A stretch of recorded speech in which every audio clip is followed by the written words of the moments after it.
dusobanukirwe igitabo cy'ibyahishuwe. Ibyahishuriwe Yohani si ibanga, si amayobera, ahubwo ni ukuri kw'ibyabaye kuriho kandi kugiye kwigaragaza bidatinze. Ku izina ry'Imana Data na Mwana na Roho Mutagatifu, amina. Gira amahoro ya Kristo umuvandimwe. Uyu munsi rero tugiye gukomeza mu gitabo cy'ibyahishuwe, tukaba turi mu mutwe wa 9 w'igitabo cy'ibyahishuwe, tukaba tugiye guhera ku murongo wa 13. Ahangaha rero tugiye kuganira nahatubwira ubutumwa bw'akarumbeti ka gatandatu. Akarumbeti ka gatanu twarakumvise, tune twa mbere twaratwumvise, aka gatanu twarakumvise ubushize, uyu munsi tugiye kumva aka gatandatu.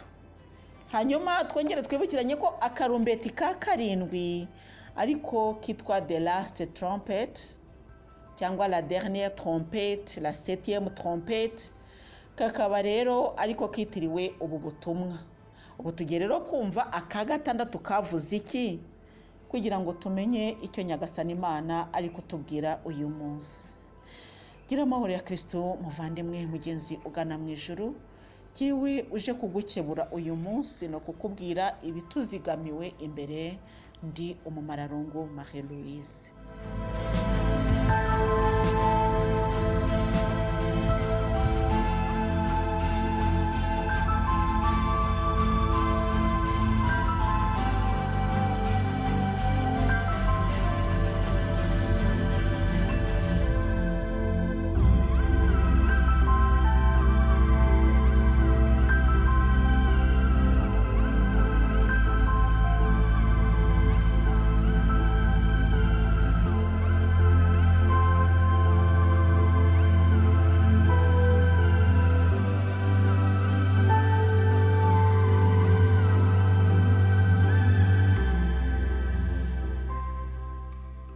Nuko umumarayika wa gatandatu avuza akarumbeti ke, numva ijwi riturutse mu mahembe y'urutambiro rwa zahabu ruri imbere y'Imana.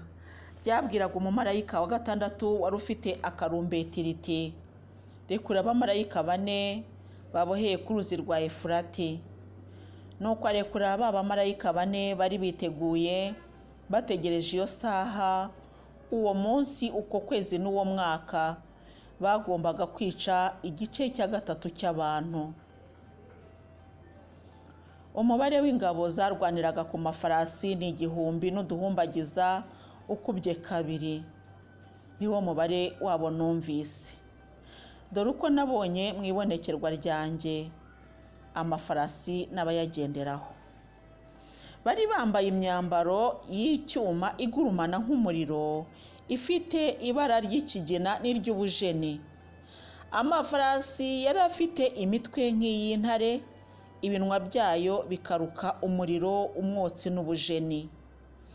Nuko igice cya 3 cy'abantu kirarimbuka kizize ibyo byorezo uko ari 3.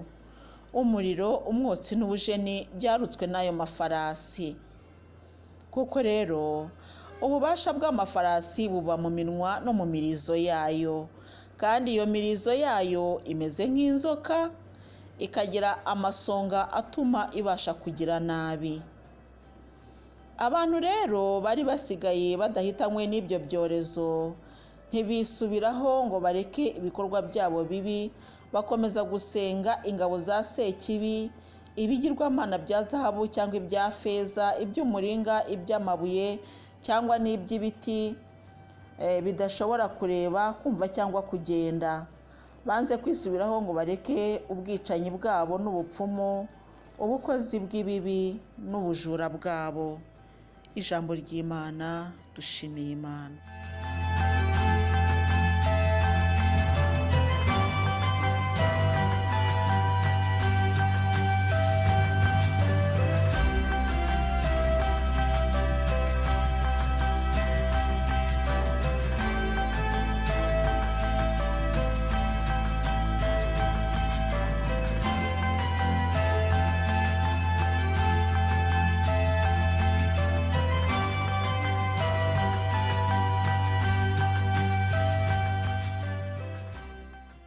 Muvandimwe mwiza rero turacyakomeza kumva ubutumwa buri muri utu turumbeti, tukaba twongera kwibukiranya kuko birashoboka ko hari umuntu ushobora gutangira inyigisho ahangaha ariko akavuga ati ese ni ibiki? Reka tumufashe kugera aho tugeze uyu munsi. Hari intebe y'ubwami. Iyi ntebe y'ubwami d'abord hari uwabonekeye Yohani. Uyu wabonekeye Yohani rero yamuhaye ubutumwa ageza kuri za kiliziya, ariko izo kiliziya zikaba zigomba kumenya ko zitayobowe n'umutwe w'iterabwoba, zigomba kumenya ko ziyobowe n'uwicaye ku ntebe y'ubwami. Aragenda rero amwereka uwicaye ku ntebe y'ubwami, amwereka n'uburyo ayoboye. Arangije aramubwira ati rero ibingibi byose uri kureba imbere y'intebe y'ubwami ntabwo byari gushoboka iyo mutaza gucungurwa n'amaraso y'umwana w'intama w'Imana. Uwo ntama wishwe rero niwe wahambuye cya gitabo cyari kifungishijwe kashe ndwi. Kashe zirafunguka rero. Mu gufungura kashe uko ari 7 hajya n'ibindi bifunguka. Ni ukuvuga ngo mu kwemera kwitanga kwa Yezu hari byinshi byabohotse. Haleluya. Ibi byose rero turi kugenda twumva ni bifite inkomoko muri cya gitabo na kashe zacyo. Haleluya. Kugeza aho ngaho ndizera ko tubyumvikanyeho. None rero muri cya gitabo na kashe zacyo rero, kashe ya 7 yaje kuvamo uturumbeti 7. Mu twaturumbeti rero twumvise akambere, aka kabiri, aka gatatu n'aka kane. Nyuma twumva aka gatanu, twumva ari akarumbeti gasona ukwako. Aka gatandatu rero niko tugezeho, kandi tuzajya no ku ka 7. Tuzagera mbese turakomeza kugenda duhererekanya gutyo. Bikumvisha rero ngo cya gitabo cy'ibyahishuwe ntago ari igitabo gikaraze cyangwa se gihishe nk'uko abantu babitekereza. Oya, iyo kiba gihishe kiba cyitwa igitabo cy'ibyahishwe. Ariko ibyahishuwe ni ukuvuga ngo byari byihisha ahantu, byari bitemerewe abantu ko babigeraho, ariko byarafunguwe. Byahishuwe nande? Na Yesu. Haleluya. Ibyahishuwe rero turacyabirimo. Uyu mumarayika wa gatandatu rero yavugije akarumbeti ke, numva ijwi riturutse mu mahembe y'urutambiro rwa zahabu ruri imbere y'Imana. Uru rutambiro twararubonye, twasanze ko ari rwo rutambirwaho ya masengesho y'abatagatifu, ya mibavu ihumura neza mu ijuru ikanezeza Imana, iri kuri urwo rutambiro. Haleluya. Ubwo ni kuri alitari yo mu ijuru, ari naho umwana w'Imana yatambiwe agafungurira ryo amasengesho y'abatagatifu. Haleluya. Ku rutambiro rwo mu ijuru. Iryo jwi rero ryabwiraga umumarayika wa gatandatu wari ufite akarumbeti. Iryo jwi ryaturutse mu rutambiro ritegeka umumarayika riti rekura abamarayika 4. Irya 5 ryari inyenyeri. Iyo nyenyeri ikinguye inyenga hacucumukamo umwotsi, ubwo ni Kristo. Kristo rero ari gutegeka noneho. Aravuze ati rekura. Nuko arekura rero abamarayika 4 baboheye ku ruzi rwa Efurati. Baboshye ni ukuvuga iki? Ntabwo bari bahaboheye byo kuvuga ngo ni imigozi bashumitse. Oya, bari bahafungiranwe. Nuvuga ngo mu byahishuwe nabo barahishuwe, nabo barashima Imana ko babashije gusohoka kuri urwo ruzi rwa Efurati aho bari bari. Baza rero baje gukora iki? Nuko arekura baba marayika 4 bari biteguye bategereje iyo saha. Ni ukuvuga ngo bari baraho. Imana yarahabashyize irabwira iti wait. Bone ko mu Cyongereza bavuga wait, utegereza akanya, mutegereza akanya gatoya, ndaje ari cyo tumugiye gukora. Bari bazi icyo bagomba gukora, bari biteguye rwose, ariko bategereje isaha. Haleluya. Umunsi, ukwezi n'umwaka. Bakaba bazi ko bagombaga kwica igice cya 3 cy'abantu. Bari babizi bizakorwa. Turategereje. Iyo basanga aho bicaye rikoza abamarayika ko mwicaye ngaha ku ruzi rwa Efurati, mutegereje. Tutegereje isaha. Haleluya. Muvandimwe rero ni ibi bintu murambivuga na Yesu yarabitubwiye. Isaha mw'abantu mwe, isaha nta muntu n'umwe uyizi, ariko Imana nitegeka izavuga iti ngaho noneho rekura. Imana irategetse. Ijwi ry'Imana rirategetse. Baba marayika rero barasohotse. Basohoka rero baje kwica igice cya 3 cy'abantu. Ni ukuvuga 3 bya 3 n'isi yose. kimwe cya gatatu ni abantu bakeya ugereranyije na 2/3. Ni ngo baba marayika bishe abantu bakeya ugereranyije n'abarokotse.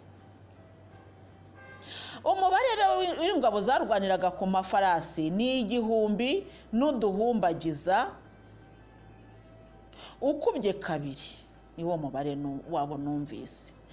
Uyu mubare rero w'aba bantu ntabwo uri buze kuza kudutindira tuwutekerezaho, kuko nugaruka inyuma hano mu mutwe wa 8 na wa 7 guhera ku murongo wa 9 bakubwira imbaga itabarika imbere y'intebe y'ubwami. Iyi mbaga itabarika rero niyo igize uyu mubare w'aba bantu. Uyu mubare we wakumva w'izingabo. Izi ngabo rero ni ingabo z'Imana. Haleluya. N'abantu bakunze Imana, n'abantu bayobotse Imana. Aba nibo bagize iyi ngabo. Umugabane w'ingabo zarwaniraga ku mafarasi ni 1,000 n'uduhumbagiza. No kuvuga 1,000 wenda wakuba 2 kumva ko bibaye 2. Uduhumbagiza wamenya ruduki.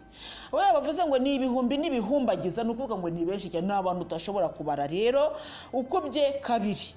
Mbese abantu utashobora kubara bakube 2. Ubwo mbese urumva ko ni benshi tout simplement. Niwo mubare wabo numvise. Dore uko nabonye mwibonekerwa ryanjye amafarasi n'abayagenderaho bari bambaye imyambaro y'icyuma. Aya mafarasi rero, ifarasi Yezu yagendeyeho cyangwa se indogobe, ni igihe turabizi ko ari igihe bamusasiraga amashami y'imikindo ku munsi w'amashami. Yagendeye ku ifarasi, mbese yaduhaye natwe uburenganzira bwo kujya tuyagendaho, ariko tujyanye inkuru nziza. Turi rero iyo twicaye rero, iyo bavuga ngo umuntu ari ku ifarasi, ni ukuvuga ngo abatwaye ubutumwa bw'Imana, aba yihutanye ubutumwa bw'Imana, aba ari kwereka abantu icyubahiro n'ubwiza bw'Imana. Haleluya. Nuko kugendera ku ifarasi rero. Kandi kera iyo ingabo zabaga ziri ku mafarasi, no kuvuga ngo ku mafarasi, amafarasi nibyo bikoresho cyangwa se nibwo buryo bakoreshaga iyo babaga bari kurwana. Ku mafarasi rero iyo urebye nyine muri Bibiliya, ndi kugerageza kureba nyine ahantu amafarasi agaruka. Amafarasi cyane cyane tukayasanga kwa Farawo igihe yaraje kurwanya Abayisiraheli.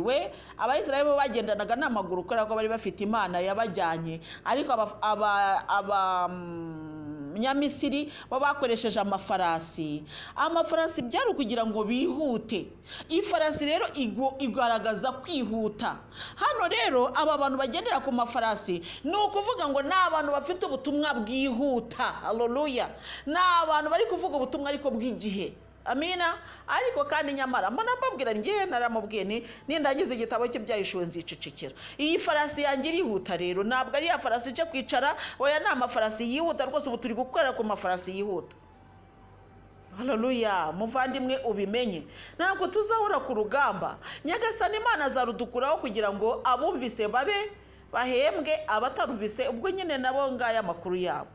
Amafarasi rero dore uko nabonye mwibonekerwa amafarasi n'abayagendaga bari bambaye imyambaro y'icyuma igurumana nk'umuriro, ifite ibara ry'ikigena n'iry'ubujeni.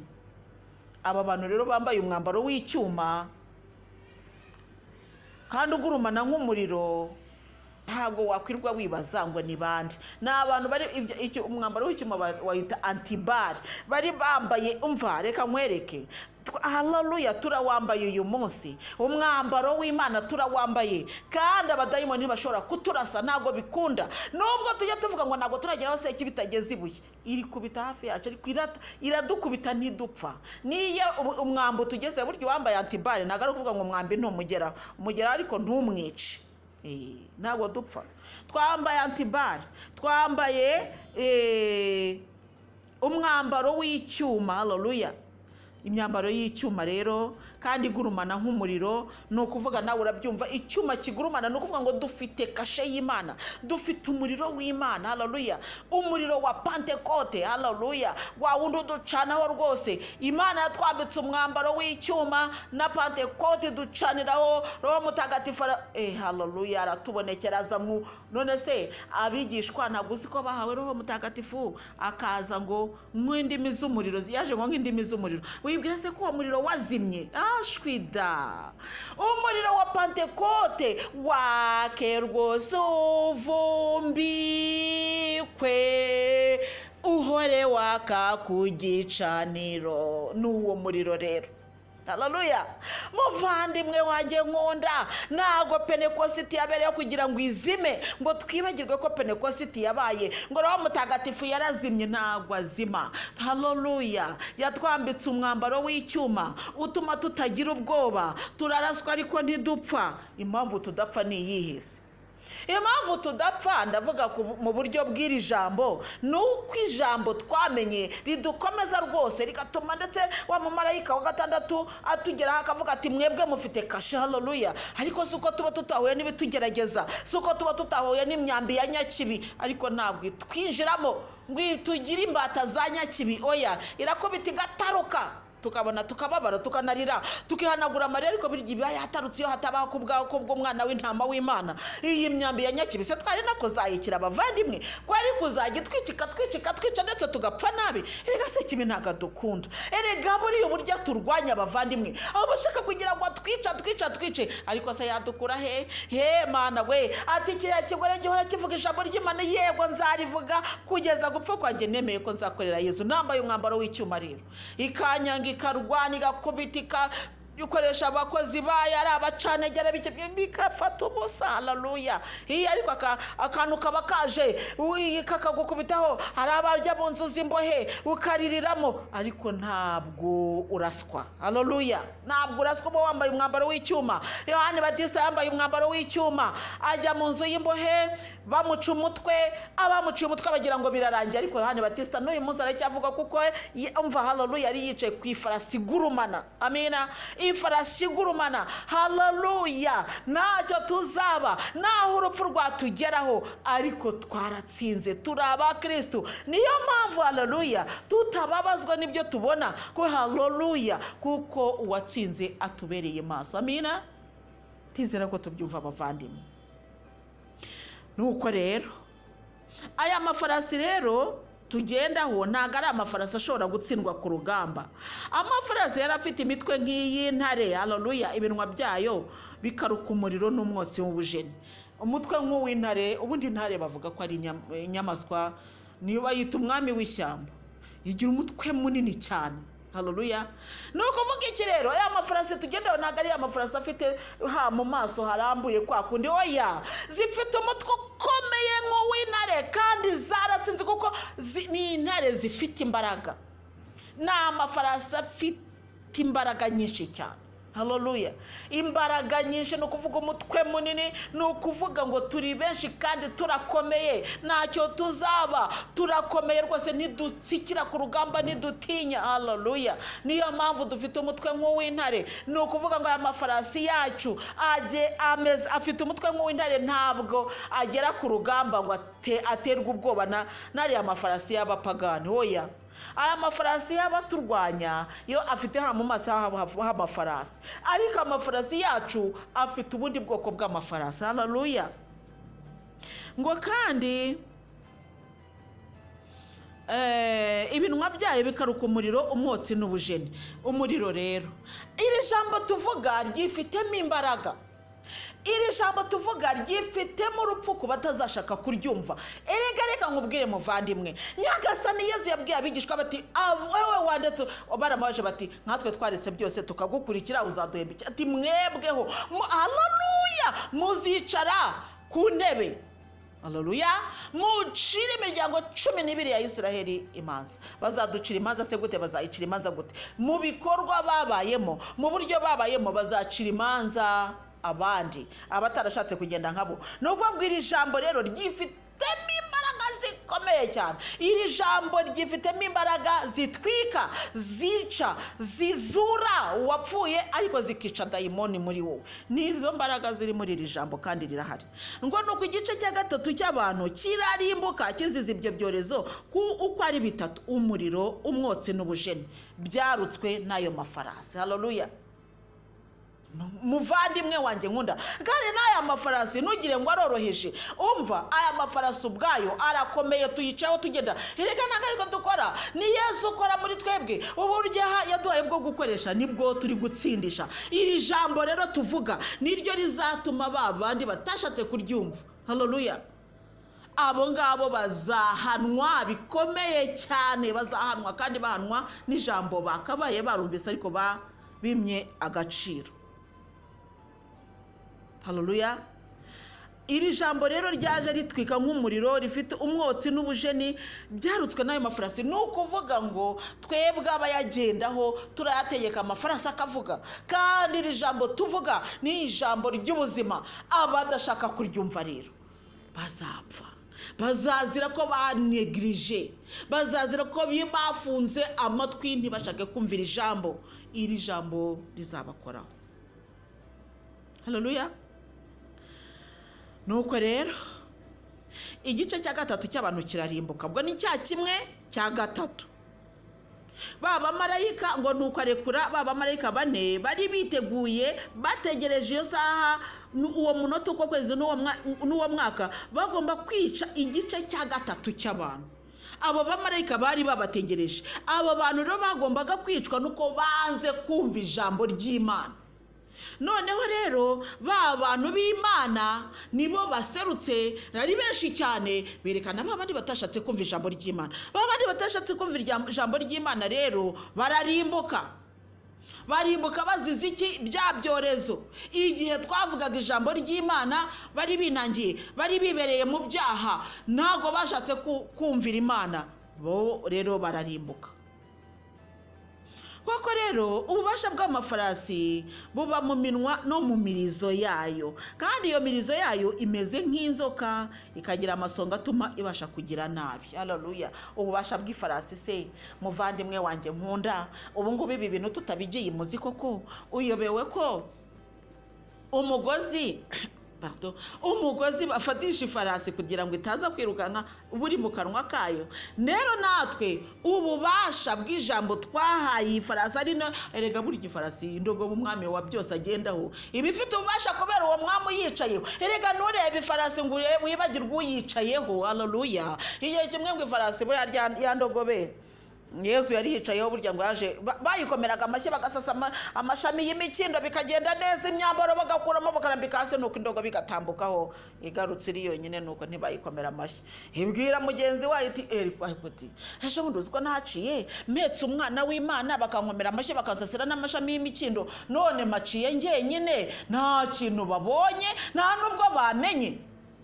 Nuko mugenzi wayo arayibwira iti iyo uhetse Kristo umenyekana nka Kristo.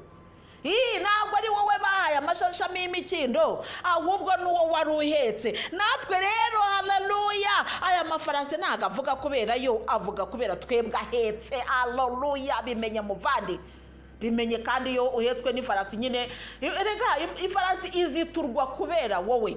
Nk'ubu ngo niba Imana ivuze ngo Marie Louise ni karamenya agasanda ati haguruka ungire hari ugiye kuvuga ubutumwa, nindagiye ati akiri ifarasi mwana wanjye. Baza ngo ifarasi zaza ngo Louise ngo njya ugende. Oya, wibwira se ko ifarasi izambwira ngo Louise ngo hagarara aho ngaho sinshaka kugenda? Oya. Ifarasi na Marie Louise ni ubutumwa bw'Imana. Turagiye rero. Cyangwa se nawe reka mvuga izina ryanjye kugira ngo nawe utekereze iryawe muvandimwe, ntago hari ukuvuga ngo ngewe ninge runaka ni ngewe Mana. Oya. Nuko rero turahagurutse turagenge n'ifarasi yanjye tugiye ku mabwiriza ya Kristo. Haleluya. Utubwa ati ngaho mugende mujye gukora ubutumwa. Ndahagurutse ndagiye. Ifarasi nayo iranyumviye. Imana iduhaye byose bigomba gukoreka kugira ngo ubutumwa bukorerwe neza. Iduha impamba, iduha byose irabimpa, ariko nase yabihaye ifarasi. Reka ifarasi ni ukumvira, mbese ubwo ifarasi reka tubyite kumvira Imana. Farasi yagurutse yumvira Imana, nanjye nagurutse numviye Imana, hanyuma Imana imibishigikizo, ibyo kunyorohereza umurimo wayo. Haleluya. Niho uzajya kubona ukabona umukozi w'Imana wenda se afite ibyari byo byose bitumufasha ko niba. Haleluya. Ifarasi yanjye n'ubuhamya. Amina. Haleluya. Ukabujyaho. Haleluya. Ubwo buhamya amina bukavuga ubuhamya bukazatsinda abantu babandi binangiye, ubwo buhamya bukazagarura abandi. Haleluya. Mbese bwa buhamya ngiyi farasi yawe, ngiyi farasi yanjye, ngo uko nguko wihanganye mu bigeragezo bibaye farasi yawe. Ibyo bikoresha Imana iguha kugira ngo uyikorere bibaye farasi yawe. Iyi farasi rero yifitemo ububasha, kuko mu kuvuga, haleluya, mu kuvuga, mu gutanga ubuhamya nibwo umenya ko ifarasi yanjye ifite agaciro. Erega nunanzaho ukavuga uti mama Louise nje kumva ubutumwa, nuko uzawumvise ubutumwa bw'ifarasi yanjye. Kandi farasi ntabwo izivugisha, ninjye nzayitegeka. Nagera hano nkavuga ni wa farasi uhagarara ahangaha ubanze ubabagayure, ubutumwa bubanze bubageremo, babanze bumvira ijambo, hanyuma tubone gukomeza. Haleluya muvandimwe wanjye nkunda. Noneho rero aba bantu bari basigaye, abantu rero basigaye badahitanywe n'ibyo byorezo ntibisubiraho ngo bareke ibikorwa byabo bibi, bakomeza gusenga ingabo za Sekibi. Kuvuga rero bavandimwe, n'abantu dukomeza kubwira ijambo ry'Imana ariko bakanga bakinangira. Hari abantu, reka nongere bigusobanurire neza ubyumve muvandimwe, ntabwo turi kwihuta, turagenda neza. Hari abantu batatu, cyari kimwe, iyo bavuga ngo kimwe cya gatatu, ni ukuvuga ngo hari hasigaye 2/3. Muri 2/3 rero bisigaye, hari abantu bari kuvuga ijambo ry'Imana, hari 1/3 cyamaze kwicwa kubera ko cyanze kumva. Hari abantu 1/3 gisigaye kiri gukora uyu murimo neza. Hari ikindi 1/3 nacyo gihari cyari kirimo hagati imbera byombi, nka ya kiliziya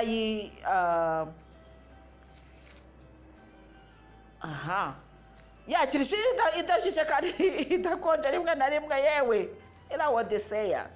Iyi kiliziya irawodeseya rero ni ishyushya nikonje. Abo bantu rero nabo baba bimbera byombi. Ariko noneho Nyagasana akavuga ati ngaho ubu murabibonye, mbahaye ikimenyetso cy'uko ndushobora byose, mberetse yuko mari kandi rwose bana banjye murabibonye. Noneho rero mureke kuba imbera byombi, nimwihane mwisubireho kugira ngo mubashe namwe guhabwa amafarasi. Baranga bakomeza kwibera mu byaha. Abo bantu rero burya abantu baryohewe n'ibyaha kugira ngo babivemo biraruhije cyane. Ni ukuvuga iki rero, nubwo bakubonye ubu utanga ubuhamya bikagenda neza, nubwo babonye uburyo Imana yagutabaye, nubwo bagiye babona ibyiza Imana yagukoreye, ariko ntabwo byababereye impamvu yo kwihana ngo bisubireho. Harimo abantu binangira. Ni ukuvuga ubu buhamya dutanga, hari abo bukiza, hari abo bwica, hari n'abinangira. Haleluya. Aya mafarasi yacu hari aho aca bakasingiza Imana, ariko hari n'abakomeza kuvuga intumwa zihabwa Roho Mutagatifu, aravuga ngo bariya abantu ngo basinze. Koko abandi bakavuga bati ibi bintu biratangaje, aba bantu muri kuvuga bari kuvuga mu ndimi zacu koko bwite. Abandi babandi cya 1/3 babandi bakomeza kwinangira ngo bariya ngo basinze. Abo rero ntibazigera bavaho igihe cyose isi gihumeka. Abo Sekibi yagize imbata zakomeza kubakoresha. Nicyo ngicyo bivuga. Ariko abangaba baracyari mu rupfu rwa mbere. Mu rupfu rwa kabiri rero aba ntago bazaba bakiriho, kuko mva byose bizarangira. Haleluya. Ngibyo rero banze kwisubiraho ngo bareke ubwicanyi bwabo n'ubupfumu, ubukozi bw'ibibi n'ubujura bwabo. Aba bantu binangiye rero bariho. Hari abantu tubwira ubuhamya rwose Mana we, tukababwira ijambo ryiza bakanashima, bakavuga batari ku ijambo kuko ni ryiza, ariko ntibisubireho. Abo bantu babaho rwose. Mu minsi ishize hari umuntu wambwiye ati rero, ati nabonye ukuntu ari umwana wanjye nyine wapfuye abatisimu, umwana nabyaye muri batisimu, abona ukuntu nyine twamuherekeje igikristo kandi neza. Ati numvise binteye ishyari ry'ukuntu nanjye nibaza nindamuka mpfuye nzashyingurwa ne. Ati ubu rero nafashe umwanzuro ko ngiye kubatizwa. Ati kandi ni wowe uzambera marene. Ati ikibazo nuko wavuze kutakibyara muri batisimu, kuko naracuze, yewe izi nshingano ziba zihagije, abo nzashobora kugeza mu ijuru nabo nzajyana kugoma kongeraho abandi. Noneho ndamubwira ntoya, nta kibazo rwose Mana, niba ari cyo cyari kuzakujyana mu ijuru, utazabura ijuru ngo umumararungu Marie Louise yakubereye ntambamye.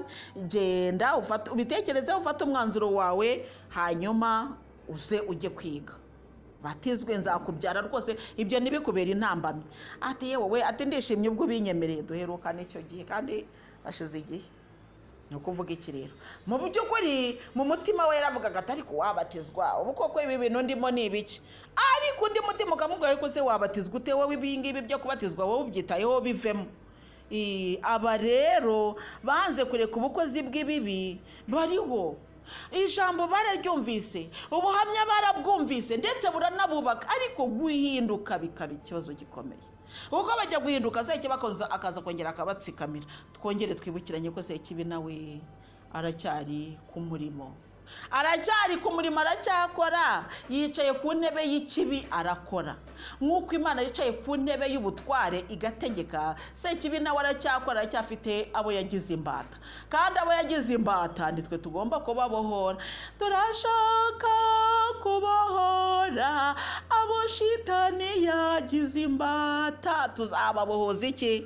Ibikorwa byiza, amagambo meza, mbese ubuhamya bwacu. Iza ndogobe nizo zizagenda zitabara abo ngabo. Izo ndogobe tuzaba turiho, zizo zizagenda zibagarura, babona yuko kuko twakijijwe. Amina. Muvandimwe mugenzi ugana mu ijuru, rero